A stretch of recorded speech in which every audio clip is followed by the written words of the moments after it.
అమ్మ మీద కోపం రావడం అంటే పిల్లలు సిద్ధహస్తులు.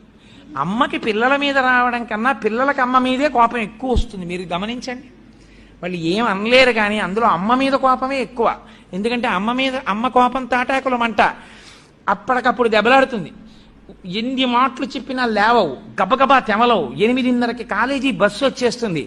18 ఏళ్ళు వచ్చాయి, ఇప్పటికి జడ వేసుకోవడం రాదు, వారం తలంటి పోసుకోవు, వాసన అని ఇలా ముడుతూ ఉంటుంది.